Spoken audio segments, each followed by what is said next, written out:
Toujours le joindre tout à l'heure. On va passer maintenant à la deuxième conférence avec Vincent qui va nous présenter App Enhancing. Bienvenue Vincent. Bonjour. Est-ce que tout le monde m'entend bien partout? Le clicker, merci. Alors moi, ça me fait super plaisir d'être ici. Je m'appelle Vincent, je travaille à l'équipe de qualité de la recherche à Dublin. Merci à Raphaël pour sa présentation. Je trouve qu'elle était assez intéressante pour montrer que Search Console est vraiment un outil qui sert dans beaucoup de situations. N'hésitez vraiment pas à l'utiliser et à utiliser aussi tous les autres outils qui sont disponibles. Je pense notamment aux tests de compatibilité mobile ou d'autres qui peuvent être très utiles, notamment dans le contexte d'aujourd'hui. Comme vous pouvez le voir ou pas, je ne sais pas si c'est visible de loin, j'ai un t-shirt GDG Dublin parce que je m'occupe aussi à Dublin du groupe GDG local pour les aider à faire toute la coordination des salles, des speakers, de l'intendance pour tous les events. Donc pour moi, me retrouver sur scène ici, c'est marrant. En général, je suis plutôt dans les coulisses. Donc on va voir comment ça se passe. Voilà, à peu près. J'aimerais savoir un petit peu, j'ai pas bien vu, j'étais au fond là-bas tout à l'heure quand Raphaël a posé la question. Qui développe des applications mobiles ici? D'accord. Qui développe des sites mobiles? D'accord. Bon, j'ai une présentation sur l'app indexing qui devrait s'adapter un peu à tous les publics, j'espère en tout cas. Il y aura sûrement de la redite pour certains d'entre vous, il y aura sûrement des choses plus intéressantes que vous ne connaissez pas. J'ai prévu du temps à la fin pour les questions, donc on essaiera de traiter le maximum possible. Alors, quand on parle de mobile, déjà on parle dans le monde de 3,4 millions de nouveaux connectés chaque jour par un téléphone mobile, un smartphone en général. C'est énorme. En France, c'est à relativiser puisque le taux d'équipement, le taux de pénétration des smartphones est déjà relativement très élevé. Une grosse partie de la population a déjà un smartphone. Donc il n'y a pas de nouveaux utilisateurs, mais il y a quasiment tout le monde qui a un smartphone. Donc évidemment, il faut se concentrer dessus. Sur un smartphone, aujourd'hui, on recherche certaines choses, on recherche un contexte. On recherche à avoir un téléphone qui sait ce qu'on cherche en fonction de notre contexte aujourd'hui. C'est un peu le principe que Google met en place avec Google Now, qui est censé comprendre quels sont vos besoins là, tout de suite, actuellement, et qui va vous fournir de l'information en fonction de ces besoins contextuels. On cherche des réponses. Le téléphone, le smartphone, c'est vraiment un guide qui doit nous répondre de manière, disons avec beaucoup de plus-value, de valeur ajoutée, instantanément. Et enfin, le smartphone, c'est un objet avec lequel on a une interaction aujourd'hui. C'est-à-dire qu'on n'est pas uniquement dans une consommation du téléphone, mais le téléphone va aussi interagir en retour avec les notifications, avec tout ce qui permet en fait de ramener l'utilisateur vers le contenu qu'on lui propose. Mais cette interaction, en fait, elle est très difficile. Pourquoi elle est très difficile? Parce qu'il y a énormément de choses. L'utilisateur a le choix, je ne sais pas si c'est peut-être un peu petit, l'utilisateur a le choix parmi des milliers et des milliers d'applications, de sites web. Savoir qui va prendre la part du gâteau est compliqué. Un Américain a en moyenne 36 applications installées sur son smartphone. Et sur ces 36 applications-là, il y en a 3/4 qui sont rarement utilisées. Rarement utilisées, en moyenne à peu près une fois par mois. C'était le critère de cette étude que vous pouvez retrouver sur le site thinkwithgoogle.com. Si vous ne connaissez pas ce site, allez-y, thinkwithgoogle.com. Il y a toutes les recherches consommateurs, utilisateurs, des articles de fond sur les nouvelles technos proposées par Google ou non d'ailleurs. Donc c'est très intéressant. L'interaction est vraiment difficile parce que, en plus, donc, il y a 3/4 des applications qui sont peu utilisées et il y en a même 1/4. J'ai appuyé sur le mauvais bouton. Il y en a même 1/4 qui ne sont jamais utilisés après l'installation. Donc on a une installation de l'application, peut-être une consultation la première fois que l'application est installée, et ensuite plus jamais utilisée. Donc il faut pouvoir se tailler la part du gâteau et faire en sorte que les utilisateurs qui ont installé notre application ou qui cherchent du contenu de manière générale interagissent avec cette application-là. Une fois qu'ils interagissent avec leur téléphone, de toute façon, les utilisateurs, on peut voir qu'ils utilisent soit, ils passent leur temps en fait, soit sur les sites, soit dans des applications. Les sites, c'est 10% du temps passé sur son smartphone. Les applications, c'est 90%. Si on va plus loin et qu'on coupe un peu les applications et qu'on regarde, il y a 31% dans le social, 35% dans les jeux, l'entertainment, le divertissement, les vidéos, YouTube et tout ce qu'on veut, et 24% autres. c'est vraiment tout ce qu'on peut imaginer, les sites, les applications d'information et ce genre de choses. Hier, mon téléphone m'a lâché. Et c'est pas une blague. Mon téléphone, après avoir eu l'écran complètement explosé pendant 8 mois à peu près, a décidé de ne plus s'allumer. Et donc ce matin dans l'avion, après évidemment avoir dû imprimer un ticket, chose que j'ai pas faite depuis un certain temps, j'ai réfléchi à comment j'aurais utilisé mon téléphone ce matin, entre le moment où je me lève et le moment où je suis arrivé à Paris par exemple. Donc déjà j'avais pas de réveil, donc j'ai été un peu embêté. Je devais entrer en contact un peu par email, notamment je pensais faire ça sur le chemin de l'aéroport avec les organisateurs du GDG aujourd'hui. J'ai pas pu faire ça. Je devais utiliser l'application de la compagnie aérienne. J'ai pas pu faire ça. Je voulais un peu aller voir des news aussi en attendant à la porte d'embarquement. J'ai pas pu le faire. Toutes ces applications-là, elles rentraient un peu donc, dans ces différentes cases, tout ce qui est un peu social, la messagerie, en utilisant un peu j'aurais utilisé sûrement les mastodontes de ce secteur-là. J'aurais utilisé Gmail, j'aurais utilisé peut-être Facebook, WhatsApp, j'aurais fait de la messagerie avec celle-là. Et du coup, je me suis dit, pénétrer le monde du social avec une nouvelle application, c'est très compliqué, très très compliqué. Ensuite, une application, donc j'ai voyagé avec Aer Lingus ce matin. L'application Aer Lingus, je l'utilise, ça fait partie des 3/4 qui sont utilisés vraiment très rarement. Je l'utilise à chaque fois que je vole, donc même pas une fois tous les 2-3 mois, et encore, c'est pas toujours avec cette compagnie-là. L'information, si j'avais voulu aller voir les news, soit je serais allé sur des sites web, soit je serais allé sur une application dédiée, Le Monde, L'Équipe, ce qu'on veut. Donc on est vraiment, quand on est de l'autre côté, quand on est créateur de contenu, que ce soit sur un site web ou sur une application, il faut essayer de comprendre comment attirer, comment en fait on se case là-dedans, et comment faire en sorte que les personnes réutilisent l'application de manière générale. Donc créer du contenu que l'utilisateur ait envie de consulter, ou alors trouver un moyen de mettre ce contenu sous les yeux de l'utilisateur quand il est là. Donc Google s'est construit sur la découverte d'informations. Quand on parle de découverte d'informations, c'est l'information que j'aurais dû traiter ce matin, comment j'y serais arrivé. Est-ce que j'y serais arrivé en allant directement ouvrir l'application parce que je l'ai installée pour ce processus précis que je voulais faire, comme l'application Aer Lingus, ou est-ce que je peux découvrir l'information d'une autre manière? Et on pense notamment tout de suite au moteur de recherche. Le moteur de recherche, le nombre de requêtes par mois du moteur de recherche, les chiffres les plus récents, c'est plus de 100 milliards. Plus de 100 milliards de requêtes par mois, plusieurs milliards par jour. C'est énorme. Donc si on réduit ça au français, on doit être sur plusieurs dizaines de millions, voire centaines de millions par jour. C'est énorme. Quand on revient à l'utilisation du mobile, et quand on met Google dans quand on pense à Google sur le mobile, c'est 50% des requêtes sur Google sont faites depuis un smartphone dans le monde, dans plus d'une dizaine de pays, dont les États-Unis, le Japon et quelques autres. Donc c'est même quand on disait il y a quelques années que le mobile c'était le futur du web et de l'internet de manière générale, il y a encore pas longtemps on disait que c'est le présent. Aujourd'hui le mobile c'est le passé, il faut vraiment être dessus. Et il faut être dessus pour interagir avec ses utilisateurs. Il ne suffit pas uniquement d'avoir l'application installée quelque part ou d'avoir le site quelque part dans les bookmarks. Il faut trouver un moyen d'interagir. Et ce moyen-là, c'est l'app indexing. L'app indexing, entre autres, il y a beaucoup de choses, mais l'app indexing, c'est ce dont je vais parler aujourd'hui, pour le remettre un peu en contexte. L'app indexing va favoriser la découverte de votre application et l'app indexing va aussi favoriser l'interaction avec votre application pour un utilisateur. Ramener l'utilisateur sur votre application pour interagir avec vos contenus.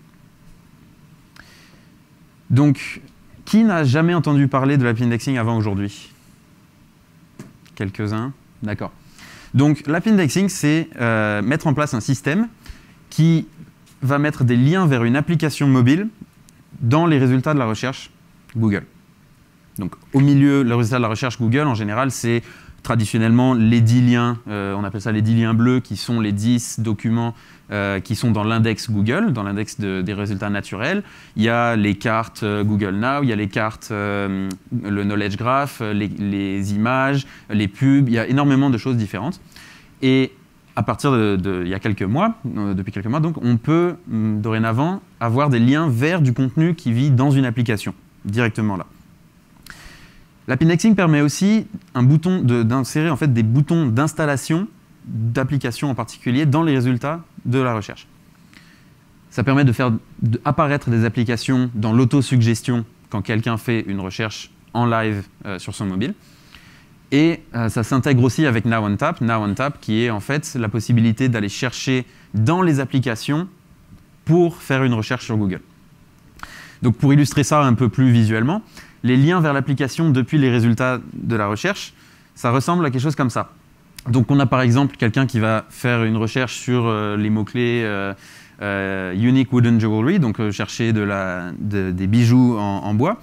Et dans les résultats, on va avoir d'abord par exemple un site, et ensuite on a des liens qui vont vers une application. Donc en fait, l'utilisateur pourra trouver le contenu qu'il cherche, non pas sur un site web, mais directement dans l'application. L'application sera ouverte. Pour que ça s'affiche, il faut que l'application soit déjà installée sur le téléphone de l'utilisateur. Quand l'utilisateur n'a pas encore installé l'application, on peut à ce moment-là mettre des boutons d'installation dans les résultats. Donc l'écran de gauche ici, on voit une nouvelle requête entrée par l'utilisateur avec une première page par exemple qui s'affiche, qui envoie vers un site web. Et en dessous, plus de contenu dans les applications avec un bouton d'installation vers ici Pinterest par exemple. On arrive ensuite dans le Play Store, et dans le Play Store, on peut installer, et quand l'application s'ouvre, elle s'ouvre directement sur le contenu qui a été trouvé après avoir fait la requête. Donc en fait, c'est un des moyens, vraiment très intéressant, de faire en sorte que les utilisateurs découvrent votre application autrement que dans les moyens de découverte traditionnels, comme le Play Store, ou en faisant de la pub pour votre application, dans d'autres applications, ou sur le web, ou ailleurs. En faisant faire des articles, en ayant une communication de type relations presse, relations publiques, etc., en essayant de faire des articles qui relient vers l'app, etc.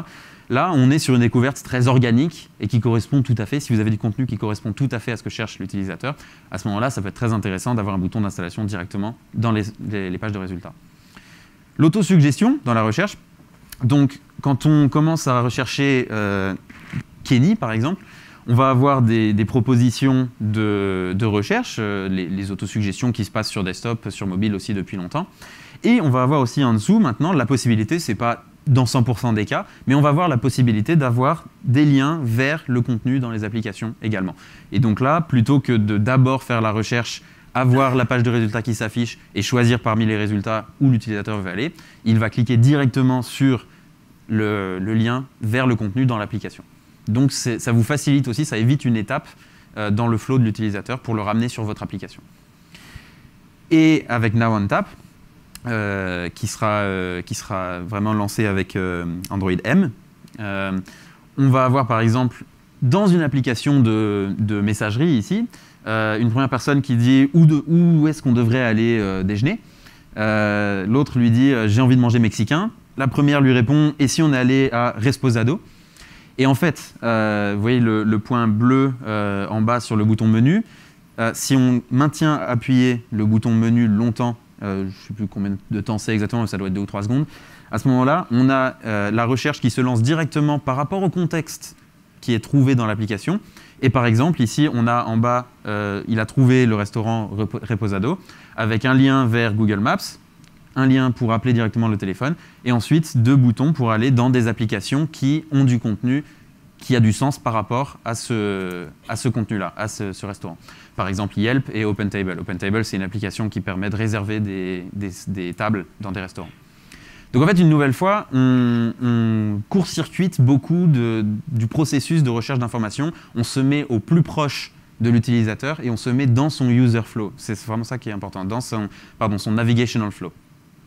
Donc le fait qu'on soit dans le navigational flow, ça prend en compte aussi une des problématiques majeures de l'appindexing, qui est que pour que l'appindexing fonctionne, il faut que, une fois que l'utilisateur arrive sur votre application, sur le contenu qu'il a recherché, quand il appuie sur le bouton retour, il faut qu'il revienne sur les résultats de la recherche.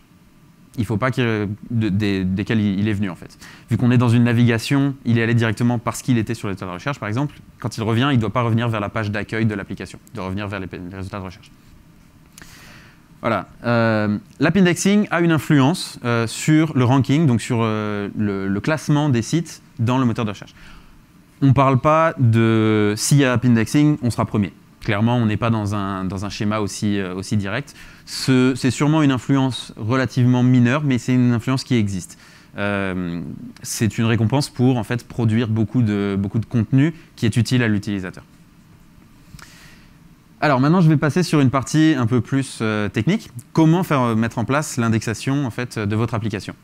Je ne suis pas développeur Android, donc vous m'excuserez, ceux d'entre vous qui sont développeurs Android, je vais sans doute faire une présentation qui sera, j'espère en tout cas pas fausse, mais qui manquera sans doute de pas mal de précisions, mais je vais partager un code lab et toutes les ressources ensuite qui sont disponibles pour aller apprendre à faire ça. Donc c'est pour donner une première idée de ce qu'il faut faire pour faire de l'app indexing. Donc il y a 3 étapes principales pour faire l'indexation. Il faut déjà mettre rendre l'application compatible avec ce qu'on appelle les deep links, les liens profonds. En fait, c'est histoire de donner une adresse au contenu qui vit sur votre application. Ensuite, il faut valider un site, il faut faire se connecter l'application avec un site web. Et il faut ensuite publier les liens profonds, donc dire en gros, voilà, donc ce qui est sur cette page web se trouve aussi sur cette page dans l'application. Donc faire un lien, en fait, une direction dans les 2 sens pour dire, voilà, voilà l'adresse sur laquelle se trouve le contenu. Quand on a fait ces 3 étapes-là, on se retrouve avec l'app qui est indexée et qui est trouvable ensuite donc dans les résultats de la recherche.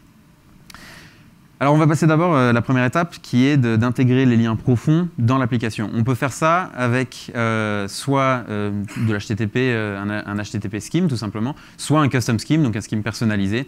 On n'est pas obligé d'utiliser les conventions HTTP lorsqu'on donne l'adresse au site, à l'application, pardon, au contenu dans l'application. Donc ce qu'on va commencer par faire, c'est qu'on va dans le fichier Android manifest, on va aller créer un content filter. Et dans ce content filter, en fait, on va le paramétrer ainsi. On va mettre une action view et qu'on va configurer en mettant des catégories à la fois default et browsable. Donc en fait, on va dire que lorsque l'utilisateur voit un contenu, une page, à ce moment-là, ça va déclencher quelque chose. On va ensuite dire, toujours dans le content filter, qu'on va donner en fait l'architecture de comment fonctionne l'adresse. Donc on va indiquer le scheme. Pour notre exemple ici, je vais utiliser principalement le scheme HTTP qui est le plus simple, mais on peut aussi mettre en place des schemes personnalisés si vous ne voulez pas mettre le scheme HTTP dans votre application également. Donc il faut préciser le scheme, il faut préciser l'hôte, qui dans ce cas est exemple.com, et il faut préciser le path, le chemin d'accès, qui sera l'extension, l'adresse vraiment exacte où se trouve le contenu. Donc on peut aussi le faire avec d'autres schemes, par exemple en mettant un scheme exemple ici et avec un autre différent. Et là, donc dans la ligne de commentaires ici, ça montrera que les URIs qui seront acceptés pour montrer que le contenu vit là seront de type exemple, // et ensuite l'autre. Tout ce content filter, on va le relier à une activité qu'on va appeler ici par exemple Gizmos Activity. C'est l'activité qui va être déclenchée lorsque l'utilisateur voit un contenu dans la page. Cette activité, on va la paramétrer pour aller faire en fait un call API avec l'API App Indexing. Donc, on va d'abord faire ça ici. On va aller get l'activity avec l'API dans le onCreate de l'activité. Ensuite, lorsque l'activité va commencer, va start, on va préciser donc 2 choses importantes, le title, le titre, et l'adresse du contenu, qui va être communiqué donc avec l'API, qui va donc comprendre que le contenu existe sur cette page. Donc quand l'utilisateur voit un contenu, paf, tout de suite, on voit ce contenu-là, ça correspond à telle adresse.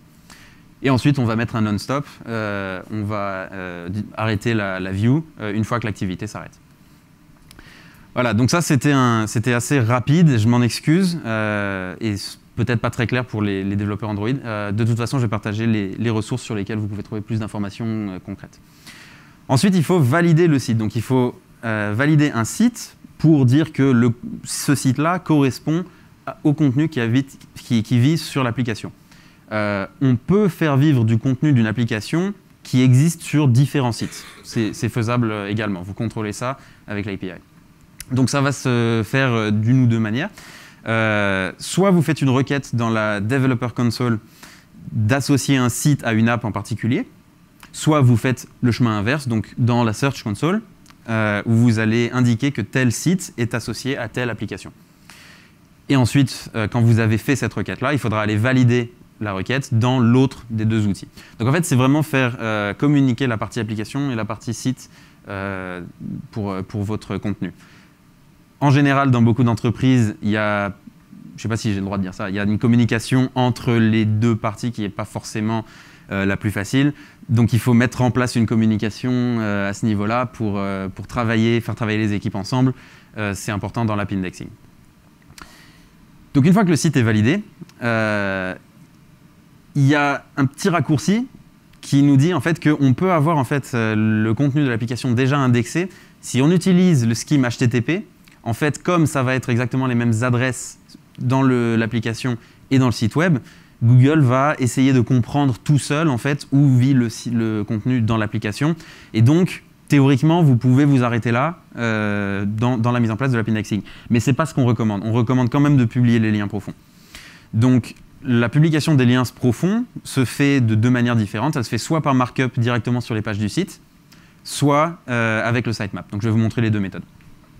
Donc, le markup sur le site, on va aller sur, par exemple, la page Gizmos HTML, qui est celle qu'on a déclarée avant sur l'application. On va mettre en fait un tag link avec rel alternate et ensuite l'adresse du contenu. Donc, pour expliquer un peu, le rel alternate veut dire qu'on a pour cette URL qui se trouve sur le site web, le même contenu existe sur une autre version du document. C'est un tag qui est utilisé dans d'autres cas, notamment quand on fait de la mise en place de sites mobiles où on a un site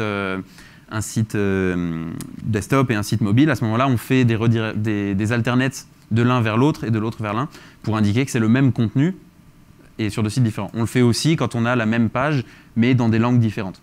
Là, on a le même contenu, mais qui existe à la fois donc, sur le site et sur l'application. La deuxième partie, à partir du href, en fait, on met un lien vers le contenu dans l'application. Donc en décomposant ça, on a d'abord le protocole, donc Android-app.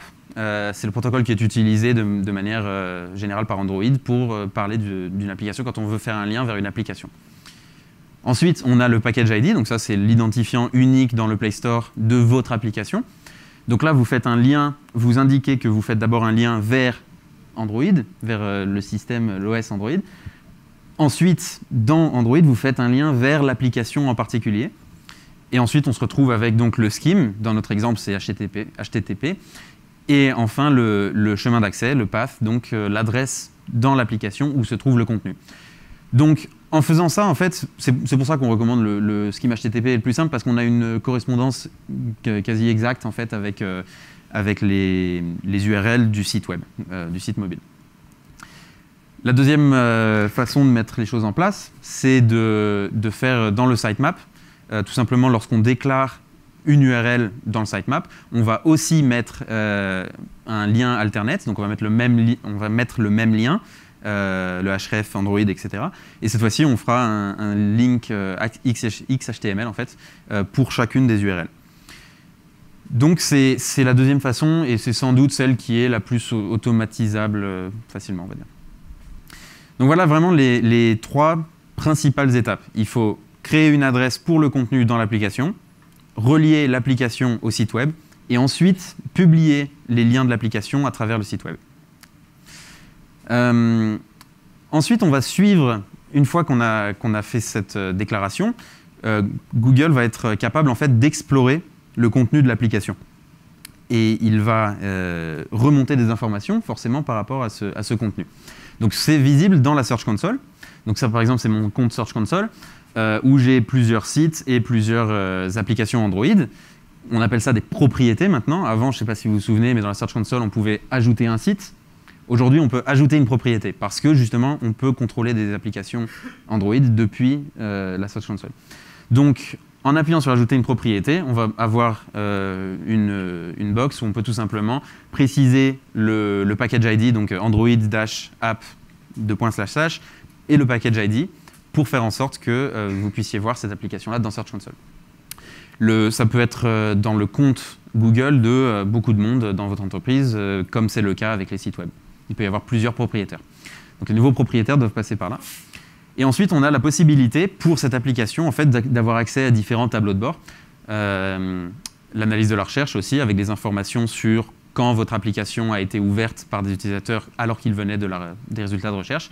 Le plus intéressant pour moi, c'est l'onglet « Erreurs d'exploration ».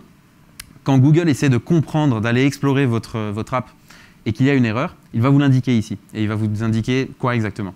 Donc là, par exemple, on voit 2 en bas, c'est très petit. Donc pour les gens au fond, le contenu ne correspond pas, par exemple. Donc Google a crawlé, est allé explorer la page du site mobile et le contenu sur l'application. Et il a trouvé qu'il y avait trop de différences. Et du coup, c'est une erreur et Google ne montrera normalement pas le lien vers l'application pour cette page-là, lorsqu'elle remonte dans les résultats de recherche. Il y a aussi l'erreur relative au bouton retour. C'est ce dont je vous parlais précédemment. Il faut que l'utilisateur puisse revenir vers les résultats de recherche lorsqu'il est sur l'application. Donc voilà, avec ça, vous allez pouvoir débugger et pouvoir améliorer le processus et faire en sorte que Google comprenne le mieux possible votre application. Donc il y a beaucoup de documentation technique qui est mise en place au sujet de l'app indexing. L'app indexing fonctionne aussi sur iOS. Alors ça, j'y connais encore moins que l'Android Development. Tout est disponible en fait sur developers.google.com/appindexing. Donc c'est une ressource qu'on a mis en place depuis I.O. Et depuis les annonces de l'app indexing avant, etc. Et on a toujours besoin de retours sur ces pages. Donc n'hésitez pas à commenter s'il y a un blog post Google sur le blog officiel de Google qui parle de ces outils-là. N'hésitez pas à nous donner votre retour. Moi, je gère ce blog-là, je lis les commentaires. Ça m'intéresse vraiment de savoir comment on peut améliorer cette documentation. Il y a aussi un Code Lab qui est censé pouvoir fait en 1 heure, je crois, pour introduction à l'app indexing, qui revient sur les principes que j'ai énoncés plus tôt sur comment créer notamment les liens profonds.